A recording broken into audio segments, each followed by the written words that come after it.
बहनों और भाइयों, मेरे देशवासी बहनों और भाइयों, साथी नागरिकों, बहनों और भाइयों, बहनों, भाइयों और मेरे देश के प्यारे बच्चों, संग्रहालय की गलियारों से हास परिहास।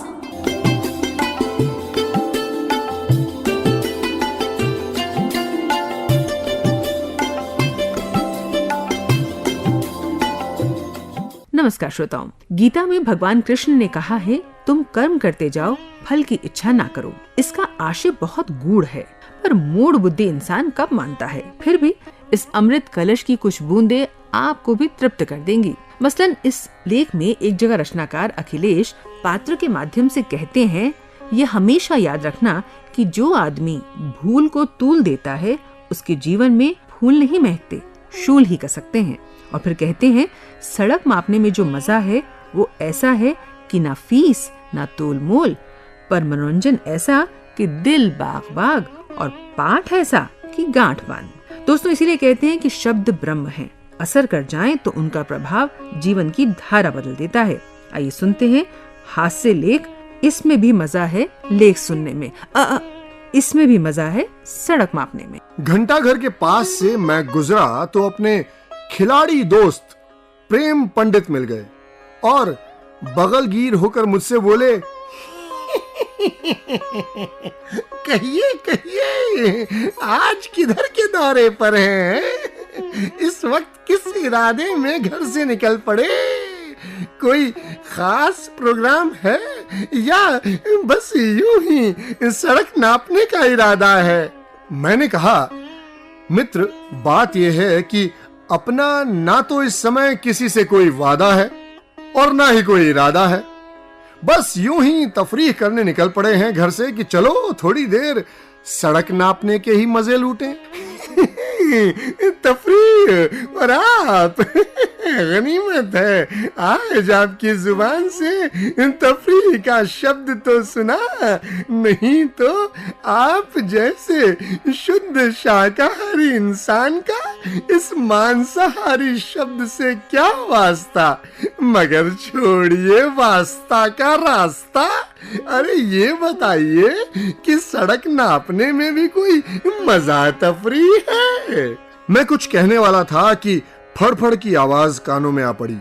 मैंने देखा कि सामने वाले दुकानदार की वो नाटे कद की सफेद मुर्गी सड़क पार करके इधर आ निकली और फड़ करके चनों की रेड़ी पर जा चढ़ी। रेड़ी वाला रेजगारी लेने एक दुकान पर चला गया था और मुर्गी के लिए इस वक्त मौका मुनासिब था। मुर्गी अपनी चोंच में 10-5 दाने भी न चुग पाई होगी, तभी दूसरा रेड़ी वाला दौड़ कर आया और उसने उस मुर्गी के लिए कुछ इस तरह से शब्द निकाले, माले मुफ्त दिले बेरहम। मुर्गी पर इस तरह का प्रश्न चिन्ह लगाकर उसने उसे चनों की रेड़ी से भगा दिया। चनों की रेड़ी का मालिक भी तब तक आ गया था, पर मुर्गी को इस तरह भगाए जाने से उसे खुशी नहीं हुई थी। मन को मसोसता हुआ सा बोला, खा लेने दे यार, ये मुर्गी भी भगवान की ही बनाई हुई है और कम से कम इन लफंगे लौंडों से तो अच्छी है। वो जब रेड़ी के पास से गुजरते हैं तो चनों की मुट्ठी उठा जेब में डालकर यूं चल देते हैं जैसे उनके चचा जान का माल हो। ऐसी हालत में अगर उनका जवाब तलब करने के लिए उनके पीछे दौड़ कर जाओ भी तो मालूम है क्या होता है? होता ये है कि हम उधर उनसे उलझते रहते हैं और दूसरी तरफ उनके दूसरे भाई बिरादर चनों से अपनी जेबें भर डालते हैं। इस तरह माल भी चोरी हो जाता है और हम बोल भी कुछ नहीं पाते। अब तुम ही बताओ कि भगवान की बनाई हुई ये मुर्गी उन चना चोरों से तो अच्छी ही है। रेडी वाले ने देखा कि कुछ दूर खड़ी मुर्गी रेडी की तरफ देख रही है। रेडी वाले ने थोड़े से चने जमीन पर रखकर प्यार से पुचकारते हुए कुछ यूं मुर्गी को बुलाया जैसे सारी बात साफ साफ उसकी समझ में आ गई हो। मुर्गी सचमुच फुदकती हुई वहां आकर चने खाने लग गई। मैंने अपने मित्र प्रेम पंडित से कहा, तो तुम सड़क नापने के मजे पूछ रहे थे। तुमने देखा अपनी आंखों से रेडी वाले की भावना को और सुना उसका ये निराला जीवन दर्शन कि ये अबोध मुर्गी बुद्धिमान कहलाने वाले लड़कों से कहीं अच्छी है। अब बताओ, ये मजेदार दृश्य क्या तुम सड़क नापने के सिवा और कहीं देख सकते हो? प्रेम पंडित बोले, लो, सड़क पर चलते वर्षों बीत गए, पर इस बात पर तो ध्यान ही नहीं दिया कि सड़क नापने में भी एक मजा है और निराला मजा है। तो चलो भाई, मैं भी आज आपके ही साथ सड़क नापने चलता हूँ। हम दोनों ने पैर बढ़ाए ही थे कि अचानक किसी ने मेरे कंधे पर हाथ रखा। देखा तो सुक्कड़ महाराज। पूछा, अरे सुक्कड़ जी, आप गांव से कब आए? बिखरे बाल तो पिचके गाल, एक हाथ में टूटी हुई छतरी का बेंत तो दूसरे हाथ में चमेली के फूलों का गजरा भी, पैरों में बिना पॉलिश किए हुए बूट जो फीतों का बंधन नहीं मानते, तो ऊपर पतलून पर क्रीज से उसका कोई नाता नहीं। सुक्कड़ जी का यह शायराना रूप देखकर प्रेम पंडित जी हंस पड़े। ऐसे में सुक्कड़ जी ने अपने हाथ को मजबूती से कंधे पर जमाया और बोले, जीवन के संघर्ष जब मुझे पूरी तरह झंझोड़ने लगते हैं तो मैं उस झंझोड़ को भुलाने के विचार से अपने गांव से निकलकर इस नगरी में आ जाता हूँ। थोड़ी देर यूं ही सड़क नापता हूँ और उसके बाद खरामा खरामा घंटा घर की तरफ आ जाता हूँ। फिल्म उस दिन कौन सी चल रही है और देखने में ये कैसी है, इससे मुझे मतलब नहीं, पर उस दिन फिल्म देखी जरूर जाती है। उससे पहले मैं चमेली के फूलों का गजरा भी खरीदता हूँ। फिल्म देखने के बाद मैं उसी के वातावरण में खोया खोया सा एक बार फिर कुछ देर सड़क नापता हूँ और बाद में रात की गाड़ी से ही अपने घर जा पहुँचता हूँ। इस तरह जीवन के संघर्षों की स्मृति का स्थान विस्मृति ले लेती है और मन में एक नए वातावरण का सूर्य चमकने लगता है। बातों बातों में बुझ गई बीड़ी को फिर से सुलगाकर अपनी बात को नई पॉलिश देते हुए सुक्कड़ जी बोले, विस्मृति में भी उतना ही दैव तत्व है जितना कि स्मृति में। अपनी बात को कुछ आसान करते हुए उन्होंने कहा, भूलने में भी उतना ही सुख है जितना कि याद रखने में, और कभी कभी तो भूलना याद रखने से भी ज्यादा जरूरी हो जाता है। चलते चलते सुक्कड़ जी बोले, दुनिया के परेशान लोगों के लिए मेरा संदेश है कि भूल जाओ परेशानियों को और गंदगी को, जीवन को और चमेली के फूलों की महक का मजा लूटो। मैं सुक्कड़ जी से कुछ कहने को ही था कि वे जाने झपटे झपटे किधर को निकल गए। मैंने प्रेम पंडित से कहा, कहो यार, घर बैठे सुक्कड़ जैसे लोगों से मुलाकात का सुख मिल सकता है भला? प्रेम पंडित हंसकर बोले, आदमी तो फटे हाल है, पर मालूम होता है पहुंचा हुआ है। क्या मस्ती है और क्या विचार है कि वाह वाह। सुक्कड़ जी की बात पूरी हुई तो हम दोनों आगे चले और बड़े चौराहे के बाद वाली गली की नुक्कड़ पर पहुंचे ही थे कि प्रेम पंडित बोले, लो, ये सीन भी देखो, सचमुच कमाल है। उनकी उंगली के इशारे पर मैंने देखा तो एक मोची दिखाई दिया जो एक पर्चा पढ़ रहा था। उसमें डूबा हुआ, खोया और बीच बीच में अपनी छोटी सी पेंसिल से उस पर कुछ लिखता भी जाता था। मैंने धीरे से मोची भाई के पास खड़े होकर पूछा, ये तुम क्या पढ़ रहे हो भाई? कुछ नहीं बाबूजी। और वो कागज उसने उल्टा करके रख दिया। मैंने कहा, फिर भी कुछ तो पढ़ ही रहे थे।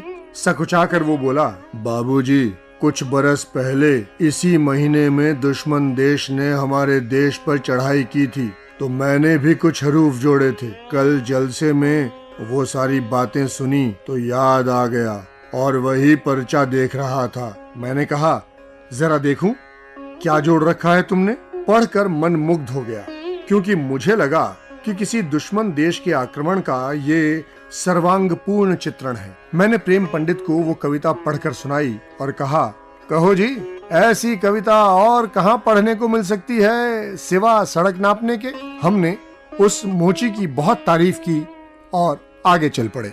हम लोग कुछ कदम ही चले होंगे कि देखा एक जगह भीड़ का गोला लगा हुआ है। और कुछ लोग जोर जोर से बोल रहे हैं। भीड़ में घुसकर भीड़ बढ़ाना हमारे देशवासियों का स्वभाव है। इसी कारण हमारे देश को मेले ठेले का देश भी कहा जाता है। फिर हम तो निकले ही सड़क नापने को थे। जरा तेजी से बढ़कर हम भी उस भीड़ में शामिल हो गए और देखने लगे कि मामला क्या है। मामला मामूली था कि इधर से साइकिल पर एक युवक आया और उधर से दूसरा। दोनों की साइकिलें टकरा गईं। दोनों जिम्नास्टिक करते हुए दिखाई दिए। अब उठे तो एक ने कहा, तुम्हारी भूल की वजह से मुझे चोट लगी, और दूसरे ने कहा, मेरी कोई भूल नहीं, भूल तो तुम्हारी ही थी। बाद में जिद की गर्मी आई और फिर हाथापाई। बस वे दोनों जूझ रहे थे और भीड़ तमाशा देख रही थी। तभी एक प्रौढ़ पुरुष भी वहां आ गए और हमारे पास से उचक कर उन्होंने दोनों को देखा। देखते ही उन्होंने धक्का मुक्की करके तो नहीं, पर अच्छी ताकत से इधर उधर के लोगों को कोहनियां मारकर अपने लिए रास्ता बनाया और इस तरह भीड़ का घेरा तोड़कर भीतर उन परस्पर गुत्थे युवकों के पास पहुंच गए। उनके बारे में हमने अभी सोचना शुरू भी न किया था कि उन्होंने दोनों युवकों को थपथपाया और लाड़ से कहा, ताकत का तमाशा हो गया। अब अकल की बात शुरू करो। और उन्होंने दोनों को एक झटके से अलग कर दिया। अब उनका एक हाथ एक के कंधे पर और दूसरा हाथ दूसरे के कंधे पर था। तब दोनों को देखकर पूछा, तुम दोनों में कितने साल से दुश्मनी है? एक बोला, मैंने पहले कभी इसे देखा ही नहीं।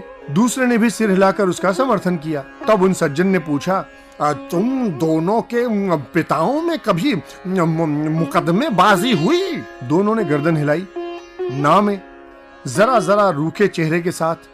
पर उन्होंने रुखाई बढ़ने का अवसर नहीं दिया और दोनों से फिर कहा, भाई, जब तुम्हारे पिताओं में कोई दुश्मनी नहीं और तुम दोनों में भी कोई पुराना लड़ाई झगड़ा नहीं, तो फिर ये मान लो कि कुछ भूल एक से हुई और कुछ दूसरे से।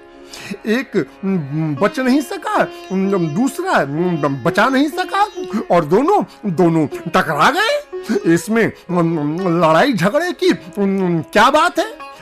जाओ और ये हमेशा याद रखना कि जो आदमी भूल को तूल देता है उसके जीवन में फूल नहीं महकते, चूल ही कसकते हैं। सुनकर दोनों युवक मुस्कुराए। दोनों ने एक दूसरे से हाथ मिलाया और चले गए। भीड़ भी तितर बितर हो गई।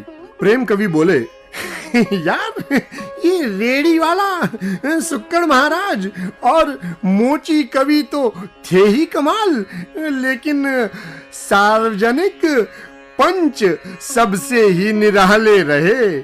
अब मैं तुम्हारी बात को 100% सही मानता हूँ कि सड़क नापने में जो मजा है वो और किसी बात में नहीं, और मजा भी ऐसा कि न फीस न मोल तोल, पर मनोरंजन ऐसा कि दिल बाग बाग और पाठ ऐसा कि गांठ बांध। अभी आपने सुना हास्य लेख इसमें भी मजा है सड़क मापने में। रचनाकार थे अखिलेश, वाचन स्वर निधिकांत पांडे का, कंपेयर तपस्या, कार्यक्रम सहायक जतिन मीणा और निर्मात्री रंगोली श्रीवास्तव। अपने सुझाव और प्रतिक्रिया हमसे साझा करने के लिए आप हमें ईमेल कर सकते हैं। हमारा ईमेल आईडी है archives@prasarbharati.gov.in।